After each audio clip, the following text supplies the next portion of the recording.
ज्ञानतिमिरान्धस्य ज्ञानाञ्जनशलाकया चक्षुरुन्मिलितं येन तस्मै श्रीगुरवे नमः।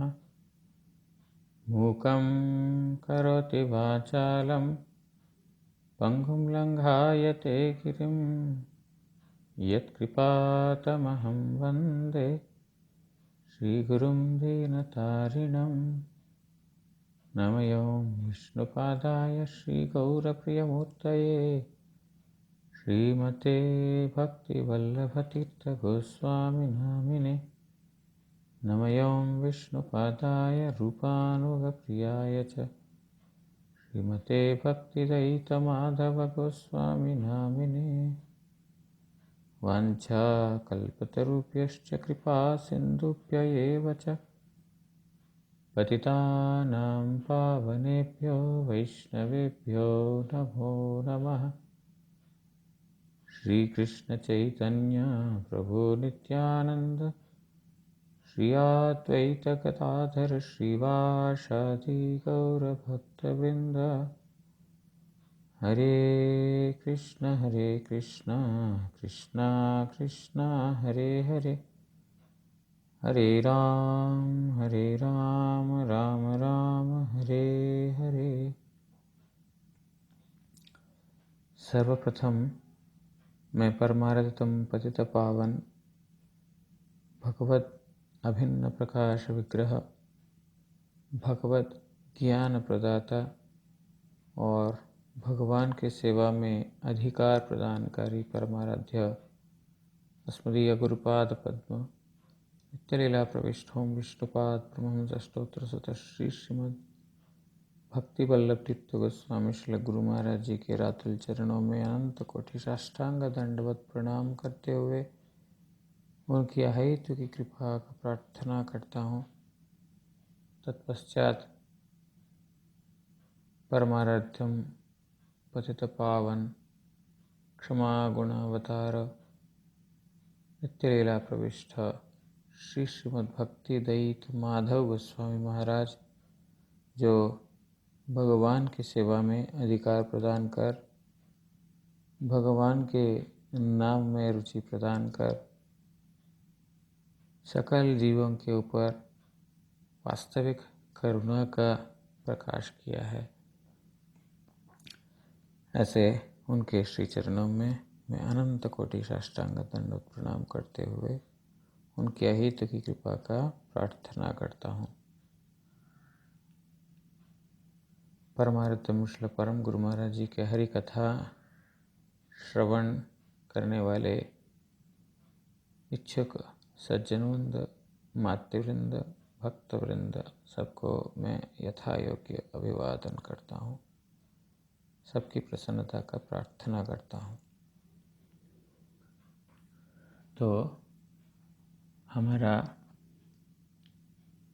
अत्यंत सौभाग्य के विषय है कि परमारतम श्री परम गुरु महाराज ने कृपा करके हम सब लोगों का उनकी वाणी को श्रवण करने का, मनन करने का और कीर्तन करने का सौभाग्य प्रदान किया है। ये उनकी ही कृपा के द्वारा संभव है। तो हम लोग अत्यंत सौभाग्यवान व्यक्ति है क्योंकि उनके कथा को श्रवण करने का हमको सुअवसर मिल रहा है। तो हम परमारतम श्री परम गुरु महाराज जी की कथा और उनकी महिमा का श्रवण कर रहे थे। तो अभी हम जो परम गुरु महाराज जी की जो स्तव है, जो हमारे विभुपद पांडा जी प्रभुपाद जी के शिष्य हमारे परम गुरु महाराज जी के शिष्य उन्होंने जो लिखा था, उस स्तव का थोड़ा सा हम लोग अर्थ जो है रोज हम लोग करते हैं प्रणाम मंत्र, उसका थोड़ा सा हम अर्थ थोड़ा सा विचार करेंगे।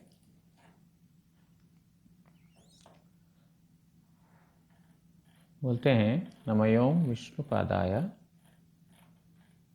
रूपानुगप्रियाय च श्रीमते भक्तिदयित माधव स्वामी नामिने।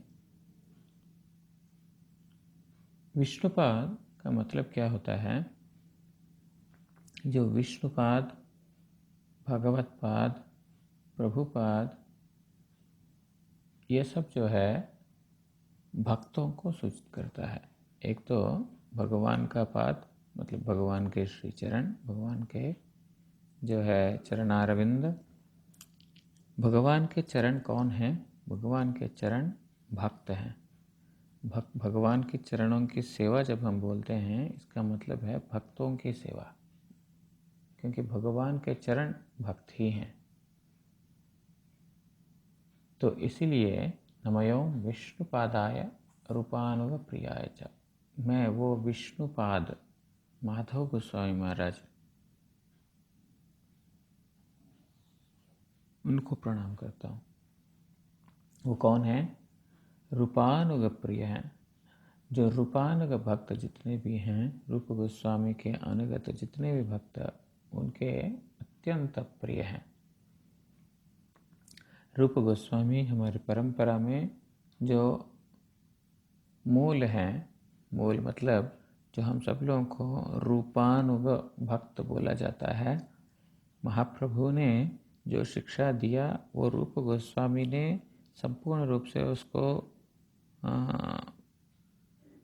वास्तविक तत्व क्या है उसको समझकर पूरा जगत को प्रकाशित किया। और महाप्रभु ने रूप, सनातन इत्यादि गोस्वामियों को इस प्रकार उन्होंने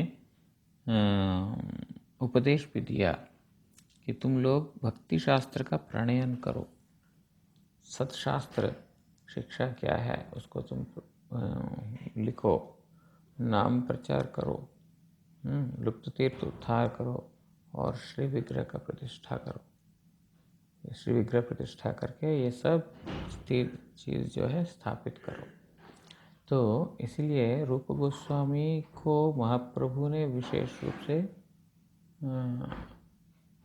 कृपा करके उन्होंने उनके माध्यम से जो संपूर्ण धारा को, भक्ति सिद्धांतों को जगत में प्रेरित किया। तो वो रूप गोस्वामी के जितने भी अनुगत जन हैं उन सब के प्रिय हैं हमारे परमारतम श्रील परम गुरु महाराज जी। इसलिए वहाँ पर श्रीमते भक्तिदयित माधव स्वामी नाम ने, ऐसा श्री माधव गोस्वामी महाराज जी, उनको मैं प्रणाम करता हूँ, जो भगवान के विष्णुपाद हैं और जो रूपानुग भक्तों के प्रिय वर हैं। और उसके बाद क्या है? कृष्ण अभिन्न प्रकाश श्रीमूर्तये। श्री कृष्ण के अभिन्न प्रकाश मूर्तिमान विग्रह स्वरूप है हमारे परमारथ श्रील परम गुरु महाराज। भगवान और भगवान के भक्त जो है दो पृथक वस्तु नहीं है। कैसे? भगवान, भक्त और भक्ति तीनों ही नित्य तत्व है और तीनों ही एक तत्व है। एक तत्व मतलब एक तत्वतः एक जो है उपास्य है, एक उपासक है, लेकिन एक ही तत्व मतलब दोनों में किसी प्रकार का भिन्नता नहीं है, क्योंकि भगवान भक्तों को छोड़ करके वो पूर्ण नहीं है और भक्त भी भगवान को छोड़ करके और कोई दूसरा, कोई उनको कुछ दूसरा उपासना में उनका रुचि नहीं है, दूसरा कार्य में रुचि नहीं है। तो कृष्ण के अभिन्न प्रकाश होते हैं श्री गुरु। वो कृष्ण ही इस जगत के जीवों को उद्धार करने के लिए गुरु रूप में प्रकट होते हैं। गुरु रूपे कृष्ण कृपा करेन भक्तगणे। गुरु के रूप में कृष्ण स्वयं ही जगत में जितने भी लोग हैं सबके ऊपर कृपा करते हैं। गुरु कृष्ण रूप हन शास्त्र प्रमाणे। गुरु है कृष्ण के रूप। शास्त्रों के प्रमाण से शास्त्र यही बताते हैं गुरु है कृष्ण रूप और गुरु रूपे कृष्ण कृपा करे न भक्तगणे। और गुरु के रूप में ही स्वयं भगवान भक्तों के ऊपर कृपा करते हैं। इसलिए कृष्ण का अभिन्न प्रकाश विग्रह है, और श्री मूर्ति मतलब विग्रह, और दीनता ऋणे दीनों को तारण करने वाले। हम कुछ हफ्तों से सुनते हुए आ रहे हैं कि कैसे हमारे परम गुरु महाराज जी ने कृपा करके संपूर्ण भारत में उन्होंने प्रचार करके जो इस जगत में गिरे हुए पतित दीनहीन व्यक्तियों को कैसे उन्होंने अपनी युक्ति के द्वारा, अपना व्यक्तित्व के द्वारा, अपना जो है व्यवहार के द्वारा एवं स्नेह के द्वारा, प्रीति के द्वारा आकर्षित करके सब लोगों को भगवान के भजन में लगाया। जो वास्तविकता में दीनों का तारण, मतलब इस जगत के दीनहीन व्यक्तियों का जो उद्धार करना कैसा संभव है, भगवान की सेवा में लगाकर। तो ये दीन तारिणे और क्षमा गुणावतार आया। जो क्षमा गुण संपन्न, क्षमा मतलब क्या है? दूसरों को क्षमा करने की जो गुण, ये प्रत्येक व्यक्ति में नहीं हो सकता है, क्योंकि हमारे अंदर एक जागतिक अभिमान रहता है। कोई भी व्यक्ति हमको कुछ बोले या कुछ हमारे विरुद्ध कुछ कार्य करें तो फिर उसको कभी भी हम क्षमा नहीं कर पाते हैं। उसके प्रति हम गलत भावना आजीवन रखते हैं। लेकिन हमारे परम गुरु महाराज जी के जीवन चरित्र में हमको देखने को मिलता है, मेरे को लगता है पिछले बार हमने श्रवण किया था, कैसे कैसे उनके प्रति विरुद्ध आचरण किया था बहुत लोगों ने, जो मात्सर्यपूर्ण व्यक्तियों ने। लेकिन उन सबको भी उन्होंने कभी भी अपना जो है शत्रु के रूप में देखा नहीं। जो क्षमा, दया, ये सब कहाँ से उत्पन्न होता है? वास्तविकता में जो रजोगुण से उत्पन्न जो क्रोध है, क्रोध का अधीन होता है, वो कभी भी क्षमा नहीं कर सकता है, दयावान नहीं हो सकता है। जब तक गुणों के अंदर ही हमारा वास है, सत्व रजो तमो गुण, इन गुणों में जब तक हमारा जो वास है, मतलब जब तक हमारा मन इनमें ही लिप्त रहेगा, तब तक जो है ये अप्राकृत गुण उस व्यक्ति में नहीं रह सकता है, क्योंकि ये सब गुण है प्राकृतिक। इसीलिए जो जागतिक काम, क्रोध इत्यादि से जो पीड़ित जो व्यक्ति है, वो क्षमा गुण संपन्न नहीं हो सकता है। वो क्षमा, फॉरगिवेंस, क्षमा करना मतलब ही जो अपना अहंकार को पूर्ण रूप से जो व्यक्ति परित्याग किया है, और जागतिक सत्व रजो तमो गुण में जो व्यक्ति बद्ध नहीं है, वही वास्तविकता में जो है क्षमा कर सकता है। तो क्षमा गुण संपन्न, क्षमा गुण अवतार हमारे परम गुरु महाराज जी क्षमा गुण का अवतार है, मतलब वही मूर्तिमान स्वरूप है। गुरवे प्रभवे नमः, इस प्रकार से जो गुरु जो प्रकाशित हुए हैं, वो क्षमा गुण अवतार, उनको मैं प्रणाम कर रहा हूँ। उसके बाद सतीर्थ प्रीति सद्धर्म गुरु प्रीति प्रदर्शिनी, जो सतीर्थों के प्रति प्रीति के द्वारा गुरु का प्रीति जिन्होंने प्रदर्शित किया, मतलब सतीर्थ मतलब अपने गुरु भाइयों के प्रति प्रीति विशेष रूप से उन्होंने, मतलब धारण किया, दर्शाया बोलना ठीक नहीं है, क्योंकि उनके अंदर इस प्रकार का गुण है कि अपना गुरु का विस्तार है शिष्य। जो शिष्य मतलब क्या है? गुरु का संपत्ति है, गुरु का विस्तार है। इस प्रकार उन्होंने दर्शन करके जितने प्रभुपाद जी के गण हैं या उनके अपने गुरु भाई या सतीर्थ हैं, उनके प्रति विशेष प्रीतियुक्त होकर वास्तविकता में अपना गुरु प्रीति क्या है वो जगत को उन्होंने दिखलाया। घोरारमी मुखे बोलिले नाही चोले, गोरार आचार गोरार विचार लोहिले फले। मैं महाप्रभु का हूँ, महाप्रभु का बोलने से नहीं होगा, महाप्रभु का आचार, महाप्रभु का विचार, उसको हमें ग्रहण करना पड़ेगा। जगदानंद पंडित जी अपने ग्रंथ में लिखते हैं। उसी प्रकार गुरु का मैं हूँ, गुरु का मैं हूँ बोलने से नहीं होगा। गुरु का आचरण, गुरु का विचार, उसको हम जब तक नहीं ग्रहण करेंगे तब तक वो वास्तव गुरु भक्त नहीं बन पाएंगे। तो हमारे परम गुरु महाराज जी ने गुरु भक्ति का पराकाष्ठा किस प्रकार उन्होंने जगत को अवलोकन कराया, अपने गुरु भाइयों के प्रति प्रीति के द्वारा, कैसे भी क्यों न हो मेरे गुरु की उन्होंने सेवा की है।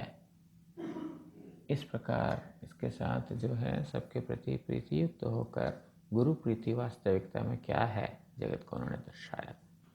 उसके बाद ईशोद्यान प्रभावस्य प्रकाशकाय ते नमः।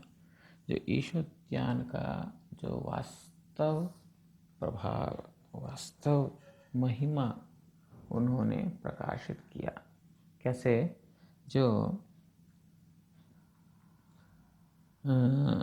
हमारी परम गुरु महाराज जी की प्रेरणा से जो गौर नित्यानंद का जो स्थान है, मिलन स्थान, जो वर्तमान गोस्वामी महाराज का मठ है हमारे मठ के बाजू में, वो गोस्वामी महाराज जी को हमारे परम गुरु महाराज जी ने विशेष रूप से प्रेरित किया कि वो एक मठ बनाए और उस स्थान पर वो मठ बनाए। इस प्रकार उन्होंने बहुत प्रेरित करने पर जो है वहाँ पर एक बहुत बढ़िया मंदिर और उस मंदिर में गौर नित्यानंद प्रभु का श्री विग्रह को प्रकाशित किया गोस्वामी महाराज ने। तो इतना ही नहीं, जो महाप्रभु का जो माध्यानिक भूमि जो ईशोद्यान है, उस ईशोद्यान में जितने भी लुप्त तीर्थ हैं, उन लुप्त तीर्थों का जो है उद्धार किया, या उनका जो है सौंदर्य को उन्होंने अभिवृद्धि की। क्योंकि ईशोद्यान मतलब ईशा मतलब राधा रानी, उद्यान मतलब बगीचा। ईशोद्यान मतलब राधा रानी की बगीचा। बहुत लोग पूछते हैं ईशोद्यान का मतलब क्या है। ईशा मतलब राधा रानी और उद्यान मतलब बगीचा। ईशा का उद्यान मतलब राधा रानी का बगान, राधा रानी का बगान, राधा रानी का उद्यान मतलब क्या है? वो राधा कुंड ही है, इसके अलावा और कुछ नहीं है। उपदेशामृत में रूप गोस्वामी पाद लिखते हैं कि कैसे, मैं वो श्लोक में नहीं जाऊंगा, 3 श्लोकों में उन्होंने वहाँ पर बताया कैसे राधा रानी और राधा रानी के अभिन्न राधा कुंड सर्वश्रेष्ठ है और श्री कृष्ण के अत्यंत प्रिय है। तो इसीलिए जो ईशोद्यान मतलब राधा रानी का उद्यान मतलब राधा कुंड, जो उसका जो वास्तव महिमा मतलब ईशोद्यान का वास्तव महिमा उन्होंने प्रकाशित किया। उन दिनों में जो है जो मतलब महाप्रभु और महाप्रभु के धारा के प्रति जो मात्सर्यपूर्ण लोग जो हैं, वो ये नाम ईशोद्यान चेंज करके हुलूर घाट रखने के लिए बहुत प्रयास किया था। वास्तविकता में जो हुलूर घाट जो हम देखते हैं वहाँ पर वो माइलस्टोन वगैरह लिखते हैं ना, माइलस्टोन वगैरह में भी सब जो ईशोद्यान की जगह हुलूर घाट लिखे हैं, ऐसा करके उन्होंने जो है बहुत कोशिश किया था और कुछ हद तक वो लोग सक्सेसफुल हुए भी थे। इस सिलसिले में जो गवर्नमेंट की ओर से जिनको अपॉइंट किया था, वो हमारे परम गुरु जी के पास बार बार आकर के जो विचार विमर्श करते थे कि कैसे ये ईशोद्यान है, कैसे इस बात को खंडन किया जाए। जो भी इस प्रकार हमारा गुरु जी ने, परम गुरु जी ने शास्त्र के नाना प्रकार के वचनों को लेकर के और भक्तिविनोद ठाकुर जी के जो वाणी है उसको लेकर के और पुराने मैप्स वगैरह लेकर के युक्ति के साथ उन्होंने बताया कि कैसा ये ईशोद्यान है। और वो लोग मतलब जो विरोधी लोग, वो जो है हमारे जो पोस्ट ऑफिस है, पोस्ट ऑफिस का और अन्य जो गवर्नमेंट ऑफिसों का, वहाँ का एड्रेस में से ईशोद्यान निकाल देना चाह रहे थे, हुलूर घाट रखना चाह रहे थे।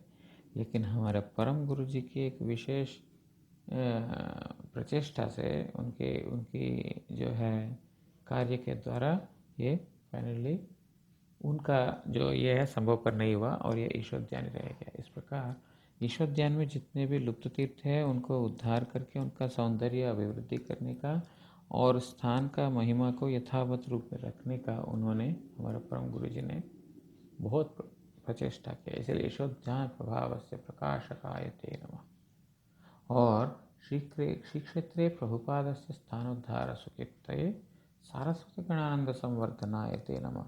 बोलते हैं जो श्री क्षेत्र मतलब पूरी धाम में जहाँ पर भक्ति सिद्धांत सरस्वती गोस्वामी ठाकुर प्रभुपाद जी का जन्म हुआ, आविर्भाव हुआ, उस स्थान का उद्धार उन्होंने किया, उसका सुकीर्ति हमारा परम गुरु जी को ये हुआ। मतलब जो परम गुरु जी के जितने भी गुरु भाई लोग थे वो परम गुरु जी के पास आकर के उनसे प्रार्थना की कि आप जो है जो कार्य को पकड़ते हैं वो हासिल करते हैं। हम लोगों ने चेष्टा किया, हम सफल नहीं हो पाए, यहाँ तक कि इस्कॉन ने चेष्टा की वो भी सफल नहीं हो पाया। क्या हम प्रभुपाद जी के स्थान को हमारे जो है सेवा सौभाग्य में नहीं, हमारा उनका आविर्भाव स्थान का। इस प्रकार जो परम गुरु जी के पास आकर के उनके गुरु भाई लोग बोले तो परम गुरु जी उसको शिरोधार्य किया। आप लोगों की अगर ये इच्छा है, आप लोग आशीर्वाद कीजिए कि मैं कर सकूं। और हमारा परम गुरु जी का इस प्रकार है कि एक बार पकड़ लिया तो पकड़ लिया, एक बार कोई भी वस्तु को करेंगे मतलब तो करेंगे ही, भले रास्ते में कितने भी प्रकार के कष्ट संकट ना आते हो, वो उसका कोई चिंता नहीं करते थे। तो उस प्रकार वो कभी आलोचना करेंगे। शायद पिछले बार भी थोड़ा सा एक ब्रीफ में हमने श्रवण किया था कि कैसे उस स्थान को उद्धार करते समय नाना प्रकार के कष्टों को उन्होंने सहन करते हुए फाइनली उस प्रभुपाद का स्थान को उद्धार किया। तो फिर सारस्वत गणानंद संवर्धनायते नमः। इस प्रकार जो सारस्वत गण मतलब भक्तिसिद्धांत सरस्वती गोस्वामी ठाकुर प्रभुपाद के जितने भी गण हैं, उनके शिष्य हैं, उनका आनंद को संवर्धित किया। ऐसे माधव गोस्वामी महाराज विष्णुपाद को मैं प्रणाम करता हूँ। ये है उस प्रणाम मंत्र का अर्थ जो हम डेली करते हैं। तो अभी हम परमारत्यम श्लोक परम गुरु महाराज जी की जो हम ये श्रवण कर रहे थे, हरि कथा साध्य और साधन एक है, उसका थोड़ा सा अंश बांग्ला में हम श्रवण करेंगे और उसके बाद में उसका हिंदी में इंटरप्रिटेशन करूँगा। এই সাধন ভক্তি বহু প্রকারের আছে।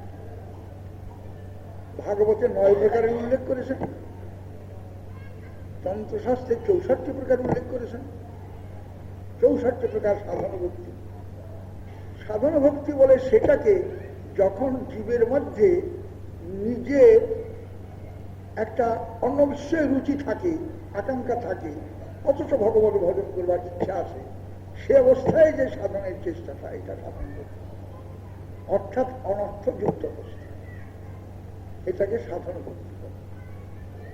অনর্থ মানে যেটা অর্থ নয়, প্রয়োজন নয়, যেটা অপ্রয়োজনীয় বিষয়তেও ভগবানের প্রেম ব্যতীত, ভগবানের ব্যতীত আরো কিছু আমার ইচ্ছা চিত্তের মধ্যে রয়েছে, সে অবস্থায় যখন আমি ভগবানের আরাধনা করি, এটা সাধন ভক্তি।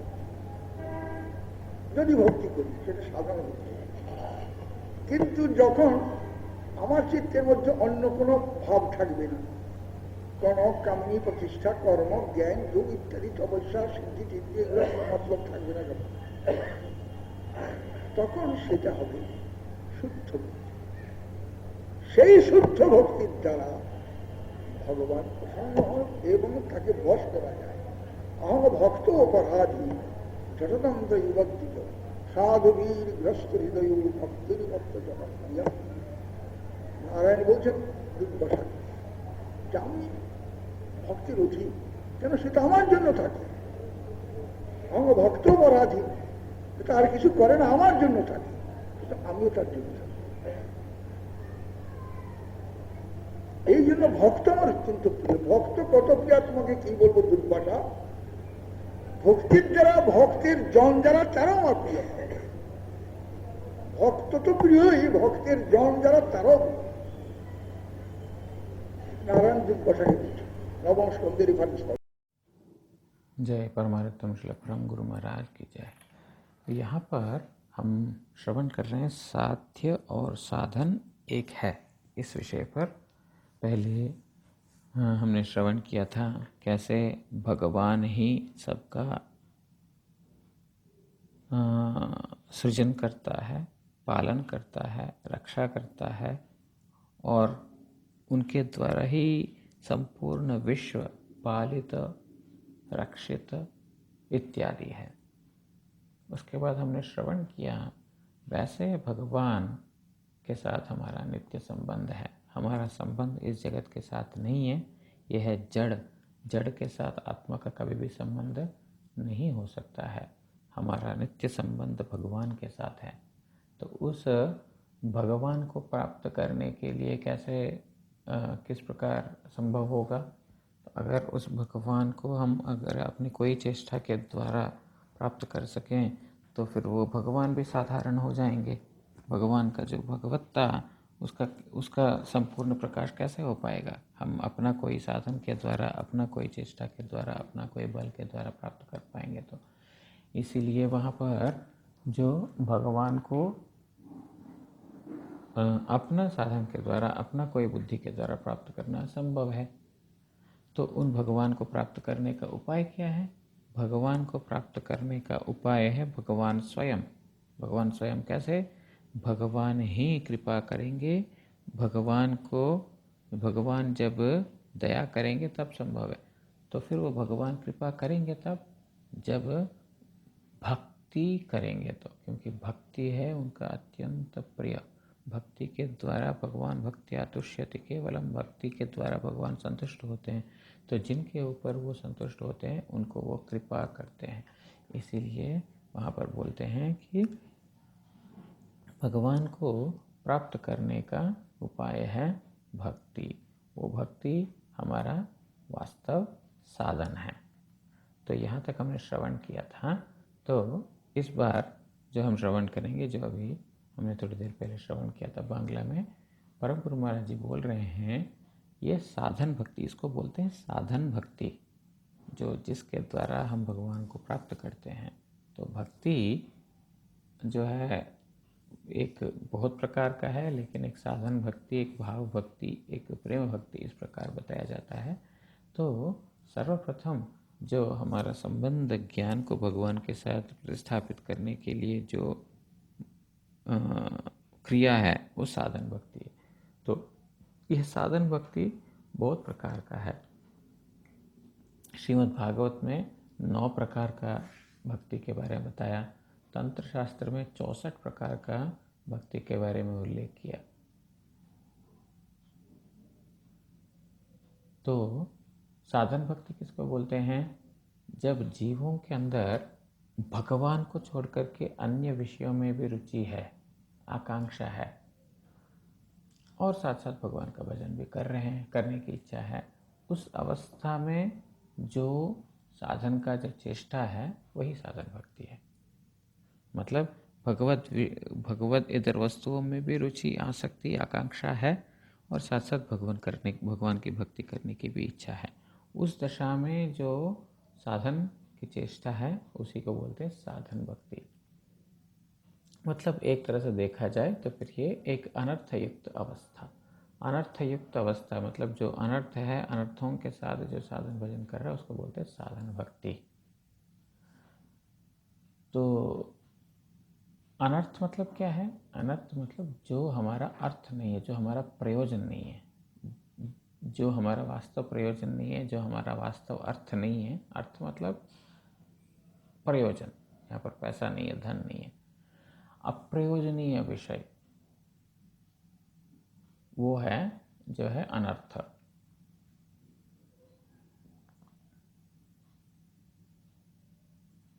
उस अप्रयोजित वस्तु के प्रति अभी भी मेरा चित्त का आकर्षण है। उस अवस्था में जब हम आराधना करते हैं, भगवान की भजना करते हैं, उसको साधन भक्ति बोलते हैं। तो जब हम चित्त से, हमारे चित्त के अंदर कोई, मतलब हमारे हृदय के अंदर, चित्त के अंदर दूसरा कोई भाव नहीं रह जाता है। कैसे?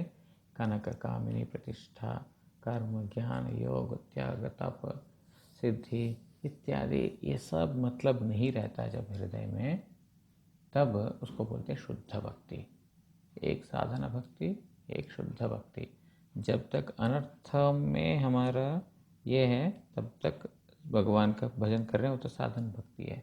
अनर्थों से मुक्त होकर चित्त ये सब विकारों से, मतलब कनकामनी, प्रतिष्ठा इत्यादि सब से शुद्ध होकर के जब भगवान का भजन करते हैं उसको बोलते हैं शुद्ध भक्ति।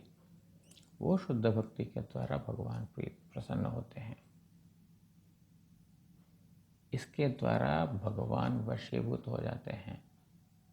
बोलते हैं अहम भक्त पराधीनो ही अस्वतंत्र इव द्विजा साधुभिर ग्रस्त हृदयो भक्ति भक्त जन प्रिया। इस प्रकार नारायण स्वयं दुर्वासा को बोलते हैं कि मैं भक्तों का अधीन क्यों हूँ? क्यों मैं भक्तों का अधीन हूँ? क्योंकि वो मेरे लिए रहते हैं। भगवान यहाँ पर बोलते हैं अहम भक्त पराधीना, मैं भक्तों का अधीन नहीं है, मैं भक्तों का पराधीन है। क्यों? क्योंकि वो मेरे लिए ही रहते हैं, इसीलिए मैं भी उनके लिए रहता हूँ। इसलिए भक्त मेरे अत्यंत प्रिय है। अरे भक्त मेरा कितना प्रिय है, मेरा कितना प्रियात्मा है, मैं तुमको कैसे समझाऊं दुर्वासा? नारायण स्वयं बोलते हैं वो मेरे कितने प्रिय है, मैं तुमको कैसे समझाऊं?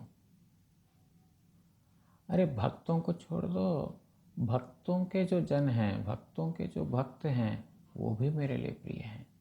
भक्त तो प्रिय है ही है, लेकिन भक्तों के जो जन हैं, भक्त जनप्रिय, भक्तों के जो जन हैं वो भी मेरे लिए अत्यंत प्रिय है। इस प्रकार नारायण स्वयं दुर्वासा को बोल रहे हैं। भागवत का 9वें स्कंद में इसका उल्लेख आता है दुर्वासा मुनि का, और मतलब नारायण जी ने दुर्वासा जी को जो बताया था। तो इस प्रकार बोल रहे हैं कि भगवान कैसे वशीभूत हो जाते हैं उस शुद्ध भक्ति के द्वारा। जिनको जो अनन्य भाव से भगवान के भजना करते हैं, उनके भक्ति के द्वारा भगवान उनके वश हो जाते हैं। यहाँ पर बोलते हैं जो साधन भक्ति बहु प्रकार के हैं, उसमें 64 प्रकार के बारे में जो हमने सुना था तंत्र शास्त्र बताया, जो हमारे रूप गोस्वामी पाद ने भी भक्ति रसामृत सिंधु में लिखा। बोलते हैं उसको 64 प्रकार का हम चर्चा नहीं करके 9 प्रकार का भक्ति है उसके बारे में बोलता हूँ। ऐसा करके हमारा परम गुरु जी बोलते हैं कि जो भागवत का जो 7वां स्कंद है में प्रहलाद महाराज का प्रसंग है, वहाँ पर प्रहलाद महाराज जी बोलते हैं श्रवणम कीर्तनम विष्णु स्मरणम पाद सेवनम अर्चनम वंदनम दास्यम साख्यमात्मनिवेदनम इति पुंसार्पिता विष्णु भक्तिश्चेन्नवलक्षण क्रियते भगवती अद्दा तन्मन्ये अधीतमुत्तमम्। हिरण्यकशिपु का प्रश्न का उत्तर में प्रहलाद महाराज ने ये जवाब दिया कि हे पिता, आप जो प्रश्न किए थे कि तुम शिक्षाओं में से उत्तम शिक्षा किसको मानते हो, मैं आपको बता रहा हूँ कि उत्तम अध्ययन में उसी को मानता हूँ कि जीव विष्णु का है। उस विष्णु की जो ये 9 प्रकार का भक्ति करना है उत्तम शिक्षा, उत्तम अध्ययन है, उनका हो करके उनको अर्पित करना, विष्णु की प्रीति के लिए उनका हो करके उनकी प्रीति के लिए उनको अर्पित करना। कैसे? उनका कथा श्रवण करके या उनके कथा बोल करके, कीर्तन करके, उनके बारे में सुन करके, उनके बारे में बोल करके, उनकी चिंता करके, उनका हो करके उनकी प्रीति के लिए जब उनके लिए भजन करेंगे उसको वो साधन भक्ति बोलते हैं। पाद सेवन करते हैं मतलब भगवान के धाम आदि का सेवा करते हैं, भगवान के चरणों की सेवा करते हैं, भगवान के भक्तों की सेवा करते हैं। भक्त सेवा, पाद सेवा मतलब भक्त सेवा, एक ही अर्थ है दोनों का। परम गुरु जी बोलते हैं कि दोनों का एक ही अर्थ है, भक्त सेवा या भक्तों के चरणों की सेवा, भगवान के चरणों की सेवा और भगवान का धाम आदि सेवा, यही बोल रहे हैं पाद सेवनम। उसके बाद अर्चनम, श्री विग्रह आदि का अर्चन करना, पूजा करना। वंदनम, उनके स्तव स्तुति करना। महिमा हम लोग तो नहीं जानते हैं, लेकिन महापुरुषों ने जिस भाव से उनका महिमा का वर्णन किया, वो महिमा को स्मरण करना, उनका स्तव करना, स्तुति करना, पाठ करना इत्यादि, इसी को बोलते हैं वंदन। दास्य, मैं उनका दास हूँ, उनका सेवक हूँ, मैं इस जगत का वस्तु नहीं हूँ, इस जगत से ऊपर हूँ, मैं उनका दास हूँ। मेरा सर्वेंद्रियों के द्वारा, मेरे समस्त इंद्रियों के द्वारा उनके प्रीति के लिए अपने इंद्रियों को उनके सेवा में नियोजित करूँगा। ये है दास्य, दासत्व, अपने समस्त इंद्रियों को उनकी सेवा के लिए, उनकी प्रीति के लिए लगाना। मतलब उनका होकर जो है मैं करूँगा। और उसके बाद है साख्यम। साख्य मतलब क्या है? प्रीति के साथ जब हम ये करते हैं सेवा, साख्य भाव अपने आप आएगा, इसको बोलते हैं साख्य भक्ति। उसके बाद वो मेरे सर्वस्व हैं, मेरे ऊपर उनका संपूर्ण अधिकार है।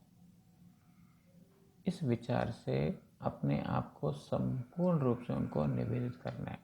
मतलब मैं उनका दास हूँ, वो मेरे ऊपर उनका संपूर्ण अधिकार है, ऐसा सोच करके अपने आप को निवेदित करना। हे कृष्ण, मैं आपका हूँ, आप जैसे तैसे मुझे रखना चाहते हैं ऐसे कीजिए। इसको बोलते हैं आत्मनिवेदन। तो ये है 9 प्रकार भक्ति, श्रवणम कीर्तन इत्यादि। ये 9 प्रकार का भक्ति साधन भक्ति है। चैतन्य महाप्रभु इतर जो उपदेश देते हुए उन्होंने बोल दिया कि देखो, इसमें से भी 5 प्रकार के भक्ति मुख्य है। जो 9 प्रकार में से 5 प्रकार के भक्ति मुख्य है। क्या? साधन भक्ति जो है में से 5 भक्ति प्रधान है। क्या है? साधु संग, नाम कीर्तन, भागवत श्रवण, मथुरावास, श्रद्धापूर्वक श्रीमूर्ति का सेवन। भागवत श्रवण मतलब भगवान और भक्तों का महिमा का श्रवण। मथुरावास मतलब क्या है? भगवान का धाम आदि में रहना। और श्रद्धापूर्वक श्रीमूर्ति का सेवन। सकल साधन श्रेष्ठ ए 5 अंग, कृष्ण प्रेमे जन्माय ए 5 अल्प संग। बोलते हैं कि साधन भक्ति में श्रेष्ठ है ये 5 अंग। एक और बार श्रवण करते हैं। क्या है? साधु संग, नाम कीर्तन, भागवत श्रवण, मथुरावास और श्रद्धा के साथ श्रीमूर्ति का सेवन। ये साधन भक्ति है क्या? ये 5 श्रेष्ठ अंग है। कृष्ण प्रेम जन्माय ए 5 अल्प संग। ये 5 का अल्प संग होने से, 5 में से किसी का भी या 5 का अल्प संग, थोड़ा सा उनका संग में आने से ही कृष्ण प्रेम जन्माए, वो कृष्ण में प्रेम उदित करेगा। इस कथा इस प्रकार बोल करके चैतन्य महाप्रभु और आगे बोलते हैं, तार मध्य सर्वश्रेष्ठ नाम संकीर्तन, निरपराधे नाम लैले पाय प्रेमधन। बोल रहे हैं इन 5 में भी सर्वश्रेष्ठ है नाम संकीर्तन।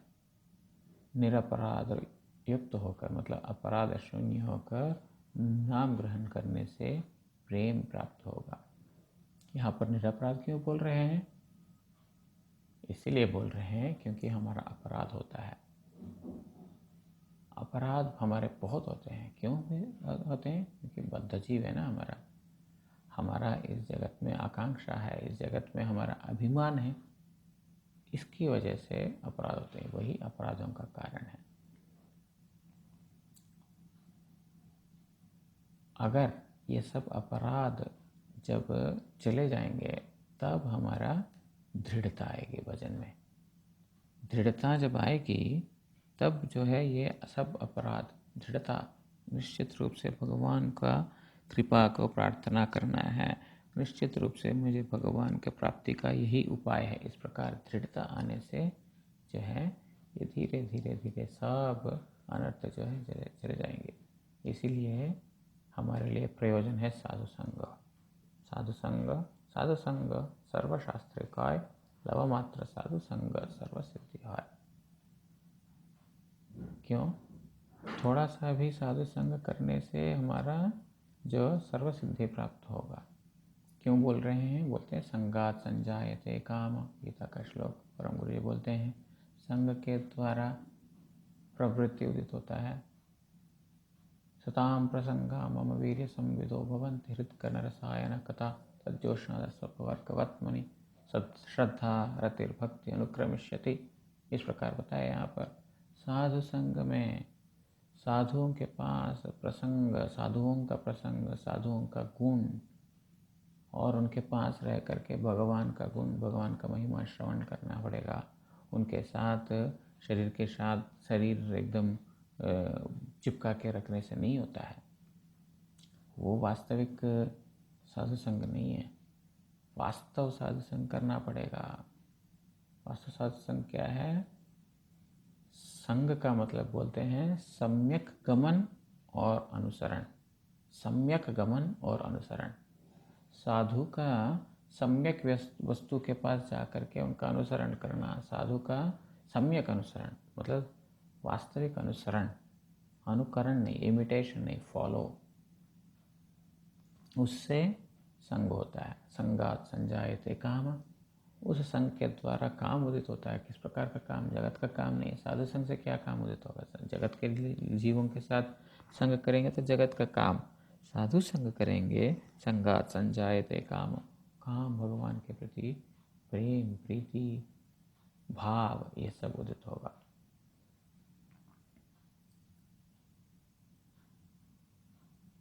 तो साधु संग में कैसे होगा?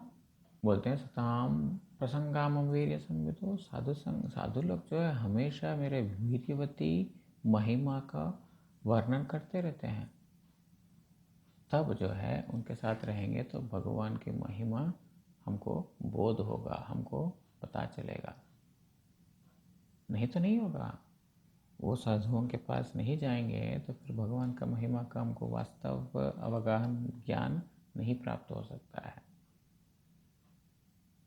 साधारण लोग को देखिए, लोग तो जानते हैं उनके पास ना, साधारण लोग बोलते हैं कृष्ण एक पॉलिटिशियन है, राम ये है, वो फलाना ये है, इस प्रकार जो है बोलते हैं। उन सबके साथ मिलने से, उनका संग करने से कैसे भगवान के प्रति रुचि उत्पन्न होगा? उनका बोध उतना ही है। उनके लिए मतलब भगवान के लिए, भगवान का उद्देश्य को लेकर क्यों नहीं बोल रहे हैं? इससे इनका उपलब्धि ज़्यादा नहीं है कि कृष्ण पॉलिटिशियन है, ये है, इसके अलावा उनका ज़्यादा उपलब्धि नहीं है। इसीलिए जितना उनका बुद्धि में गोचरीभूत है कि जितना अपने ज्ञान से समझ पाएंगे उतना ही बोल पाएंगे। एलिजिबिलिटी जब उनके पास उनका नहीं है, जितना एलिजिबिलिटी उतना ही बोल पाएंगे। वो अपने एलिजिबिलिटी के द्वारा भगवान का, भगवत्ता का दर्शन नहीं कर पाएंगे क्योंकि वो भगवान के बुद्धि के बाहर है। इसलिए उनका संग करने के लिए नहीं बोल रहे हैं, ऐसे लोगों का नहीं। वो शरणागत होना पड़ेगा, भगवान के प्रति शरणागत होंगे तभी समझ में आएगा। अपना बुद्धि के द्वारा कोई भी जब समझ नहीं पाएगा। जिसका शरणागति नहीं है वो दाम्भिक है। वो दाम्भिक व्यक्ति का संग नहीं करना। वो दुनिया का भाव में वो प्रमत्ता है, प्रकृति में मद है। वो प्रकृति में जब तक मद है, प्रकृति में जब तक वो लिप्त है, वो प्रकृति के अतीत जो अप्राकृत वस्तु भगवान उनके बारे में, यथार्थता के बारे, इनका यथार्थ भाव में कैसे समझ पाएगा? कभी भी समझ नहीं पाएगा। इसीलिए वो ऐसा व्यक्ति का संग नहीं करके जो भगवान के भक्त हैं, भगवत भक्तों को शरणागत होकर, भगवान में शरणागति ग्रहण कर साधु संग करना चाहिए। साधु संग और साधु संग से शरणागति, शरणागति होने पर साधन भक्ति। साधु संग नहीं करेंगे तो फिर शरणागति भी नहीं आएगा। शरणागति नहीं होने साधन भक्ति नहीं कर पाएंगे। इसीलिए आत्मनिवेदन करना पड़ेगा, तभी होगा साधु संग होने पर। तो आज यहाँ पर विश्राम देते हैं, आगे का अगले हफ्ते श्रवण करेंगे। वांछा कल्पतरुभ्यश्च कृपा सिंधुभ्यो एव च पतितानां पावनेभ्यो वैष्णवेभ्यो नमो नमः।